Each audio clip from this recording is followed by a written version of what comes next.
Hello everyone, I am Zishan Ahmad. Again welcome you to our channel English with Sky Institute. और आज की video के अंदर हम देखने जा रहे हैं 10th क्लास के चैप्टर की पोयम जो कि दी गई है फर्स्ट चैप्टर के अंदर, अ लेटर टू गॉड, जिसका नाम है डस्क ऑफ स्नो। बहुत ही अमेजिंग पोयम है ये, रॉबर्ट फ्रोस्ट के द्वारा लिखी गई।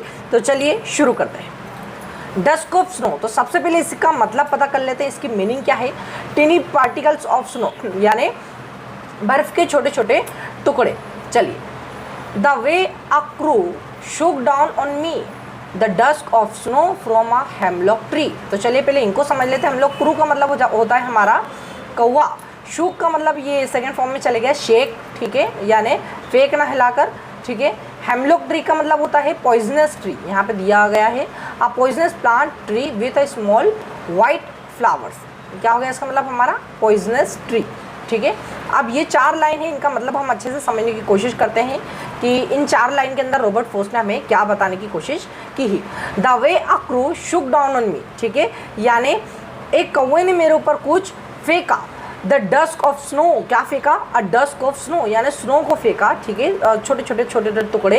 इससे हम इसे समझ सकते हैं कि वहाँ पर बर्फबारी हुई होगी, ठीक है। वहाँ पर बर्फबारी होने के बाद में पेड़ के ऊपर थोड़ी सी स्नो रह गई होगी। रॉबर्ट फ्रोस्ट हमारे वहाँ पर होंगे, वहाँ पर बैठे होंगे, और एक कौवा आया होगा वहाँ, वो भी वहीं पर बैठा होगा, और उसने वहाँ से जब उठा होगा तो वो उनका जो स्नो है उनके ऊपर फेंक दी होगी, ठीक है। तो ये यहाँ पर कहना चाह रहे। और कहाँ बैठे थे वो? एक हेमलॉक ट्री के पास, ठीक है।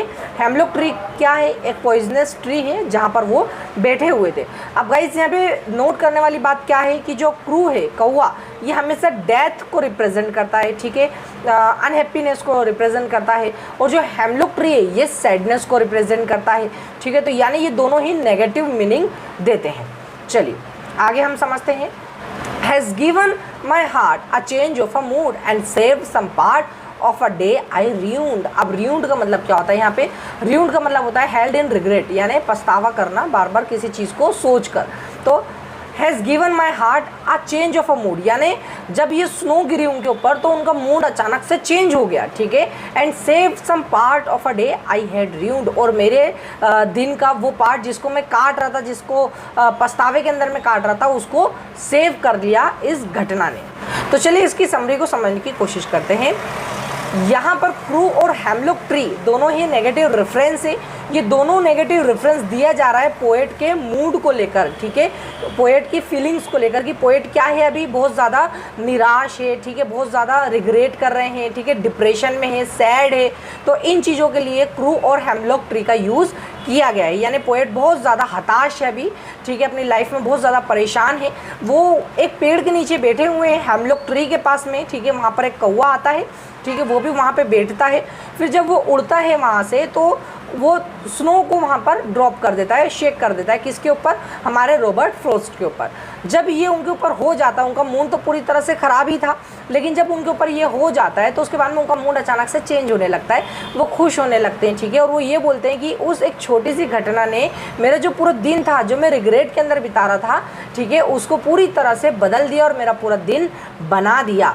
तो इसका मतलब हम यही समझ सकते हैं कि हमारी लाइफ में, ठीक है, जो छोटी छोटी चीज़ें होती है ये भी बहुत बड़ा रोल प्ले कर देती है। उनका मूड बहुत ज़्यादा ख़राब था, ठीक है, बहुत ज़्यादा हताशा फील कर रहे थे, वो बहुत ज़्यादा रिग्रेट कर रहे थे चीज़ों को लेकर, पूरा दिन वो रिग्रेशन के अंदर गुजार रहे थे अपना। लेकिन उसके बावजूद भी सिर्फ एक छोटी सी घटना कि कौवा एक पेड़ पे से हटा, वहाँ से गया, और एक स्नो गिरने से उनका पूरा मूड चेंज हो गया। ऑल दो उन्होंने नेगेटिविटी का यूज़ करा है हेमलॉक ट्री और किसका? क्रू का, जो कि नेगेटिव रेफरेंस देते हैं, जो कभी भी अच्छाई के लिए नहीं बताते, लेकिन उसके बावजूद भी उन चीज़ों ने इनका मूड चेंज कर दिया, क्योंकि वो नेगेटिविटी तो दर्शा रहा है। बाकी किस चीज़ की नेगेटिविटी दर्शा रहा है?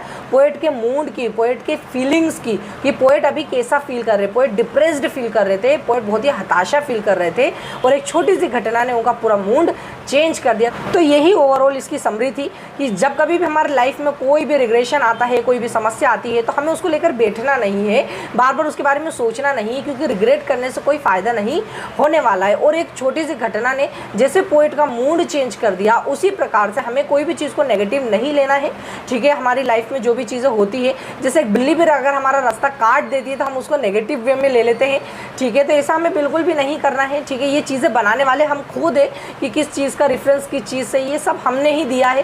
तो कभी भी कोई चीज़ को नेगेटिव नहीं लेना, हो सकता है कि कोई नेगेटिव चीज़ भी आपका मूड चेंज कर दे। यही थी overall poem. If you like the poem then do like, share and subscribe our channel. Thank you very much.